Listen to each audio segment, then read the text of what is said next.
Another week, another Friday, another hour. I want to kill myself. It can only mean one thing, and that means AEW. It's your AEW Rampage review. People are going to tell you that AEW is great, but I mean, come on. All you need is a pair of eyes to see that it is not great. It, in fact, is fucking terrible. And we kick off this week's AEW with a classic AEW match. They do this shit all the time. I mean, at least once a week on Rampage. Normally it's a few times, and at least once on Dynamite. It's a match where you know there is only one winner. Claudio Castagnoli and Jon Moxley from the Blackpool Combat Club. They're taking on Butcher and the Blade. Have Butcher and the Blade ever won a match in AEW? I can't remember. If they have, then good fucking fair play to them, alright? That's a 1 on their record, but I don't remember it. I've never seen it. But one thing I can tell you, they weren't winning this match, and they didn't win this match. Pretty quick, it was all over. Before we know it, Claudio Castagnoli and Jon Moxley win, right?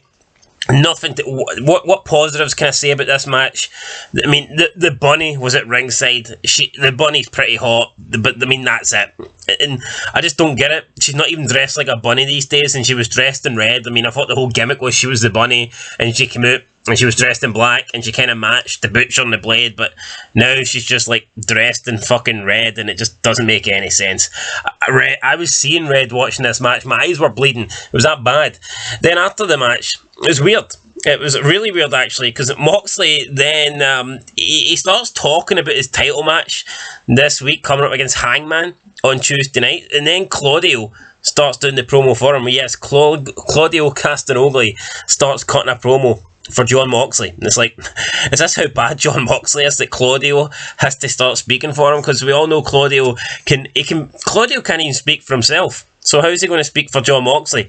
And basically just tells Paige to be ready for Tuesday night. Well, what else is Paige going to do? It's a fucking world title match. He's hardly going to be, sitting at home like twiddling his thumbs. Of course he's going to be ready. Just really, really bad here. What was the point of this? It's just such a random match.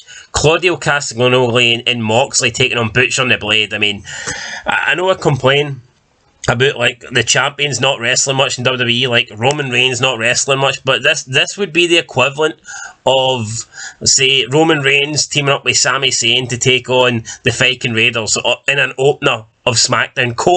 Just cold opener. That would never happen. It wouldn't make any sense, and this match didn't make any sense. So we move on. We've got Renee Young. She's backstage. Everyone's marking out, saying she's one of the best things for Canada. No, she's not. What she is one of the worst commentators I think I've ever seen in my life. I'd say are definitely top 3. Definitely the worst colour commentator.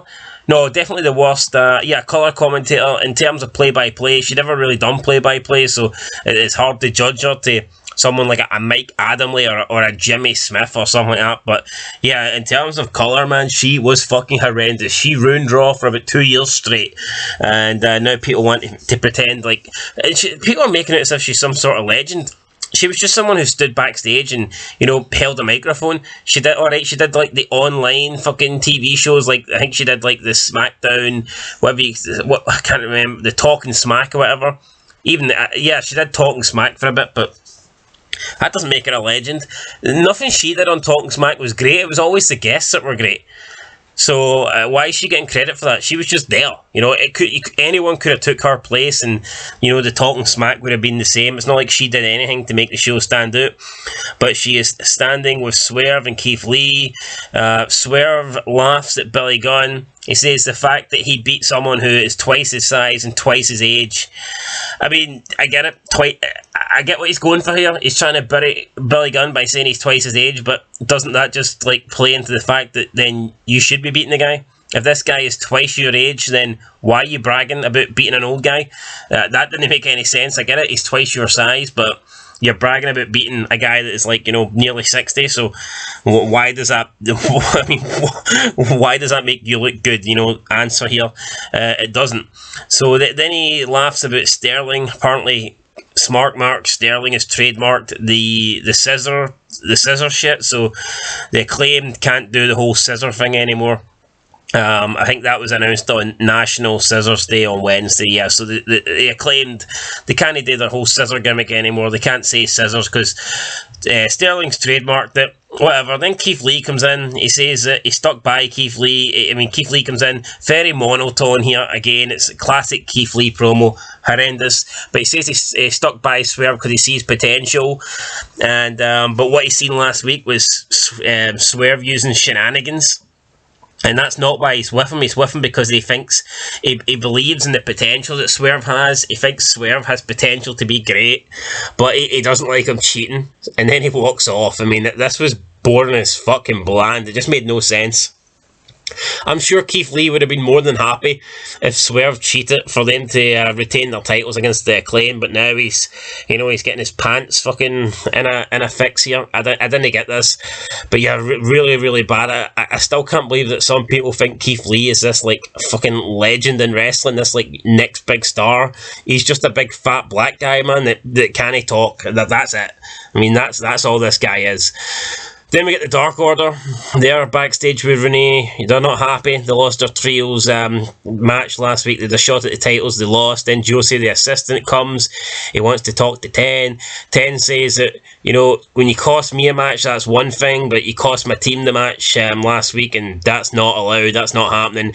He says he wants Rush, and if he wins, then he wants basically Andrade to leave him alone.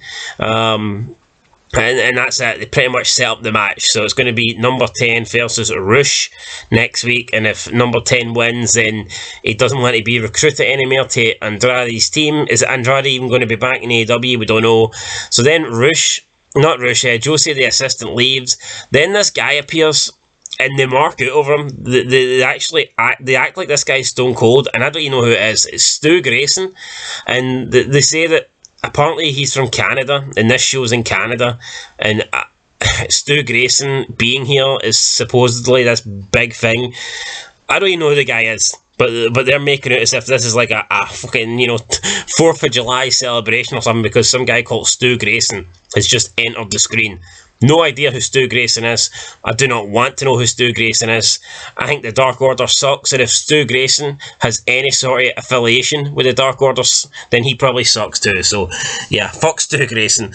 Then the Jericho Appreciation Society come out. Daddy Magic says, do you want to know what make Daddy Magic's nipples hard? I mean, not really, no. Fucking don't give a shit about another man's nipples, to be honest with you.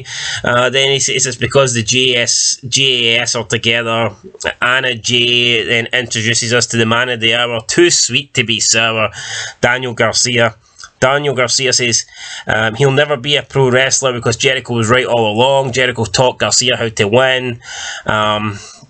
He says that Jericho taught him that sports entertainers beat pro wrestlers every single time. And then he says, quote, my name is Daniel Garcia and I am a sports entertainer, end of quote. Well, I'm sorry to tell you this, Danny Garcia, you are not a sports entertainer.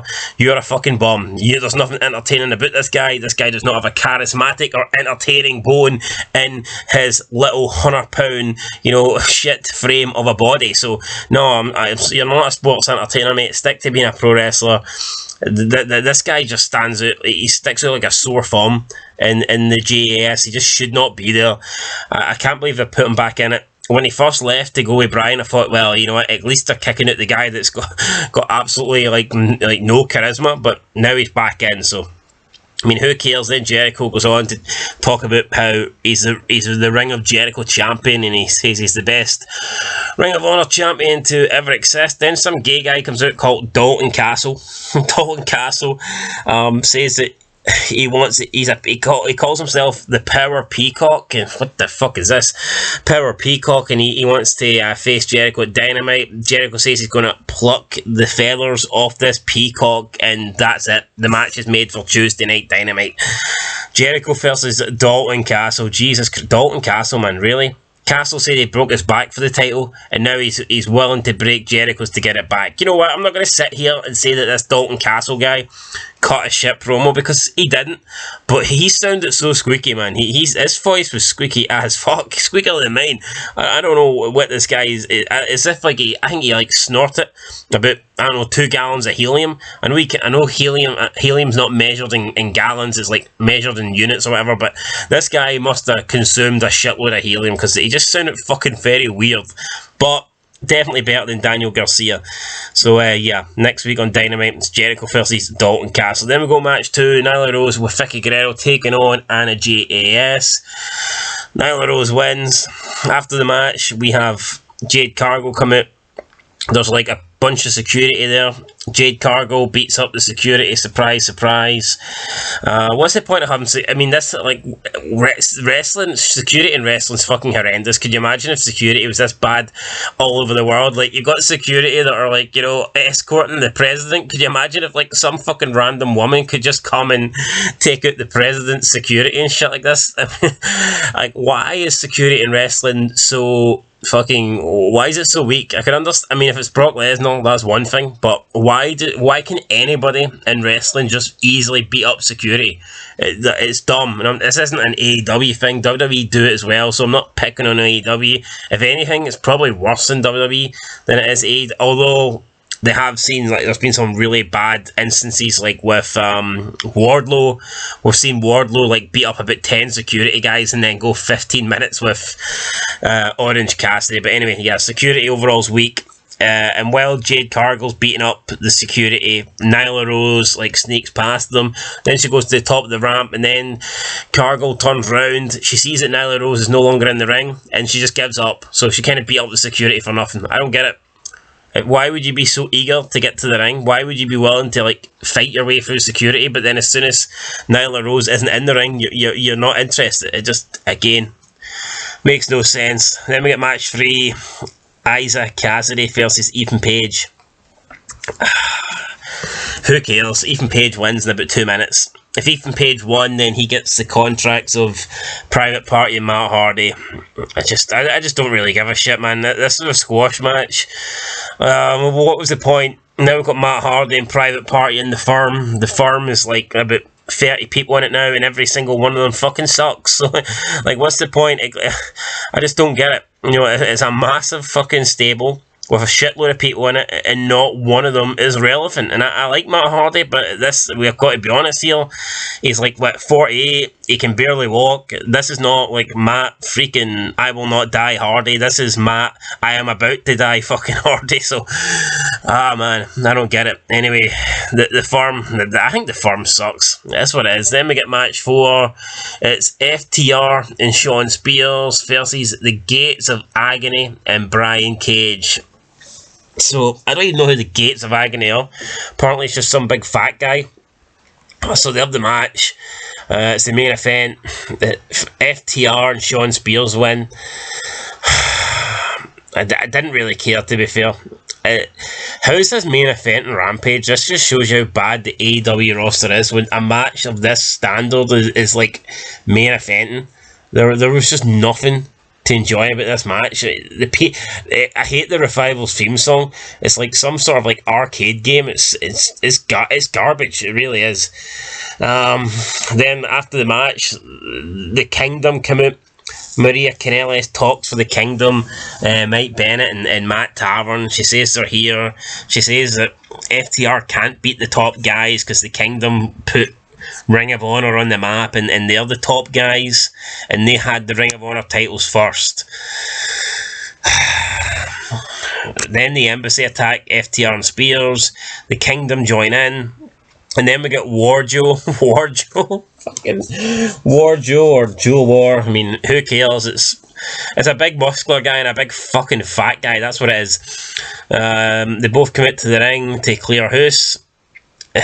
Then I don't know, the bad guys exit the ring. The good guys are left in the ring, and that's pretty much it. That's how Rampage comes to an end. This show's fucking horrendous, man. I don't know if people can say it's good. I mean, it's It's shit. It's getting a 0 out of 10 for me. I could sit here and I could, drag it out, but I'm not going to. 0 out of 10. Absolutely horrendous. Nothing enjoyable about this whatsoever. Horrible main event, and every other match absolutely sucked. It was 3 squash matches with a shit main event and a bunch of crap promos and segments filtered in between. So yeah, nothing to see here, guys. At least on the other show, you're getting like the return of Bray Wyatt. You've got the Bloodline. What have you got in this? Bunch of fucking people that wouldn't even get on indie shows. Never mind, wrestle live on television. Doesn't make any sense to me anyway, guys. 0 out of 10. Let us know your thoughts down below, and I'll catch you in the next one. Peace.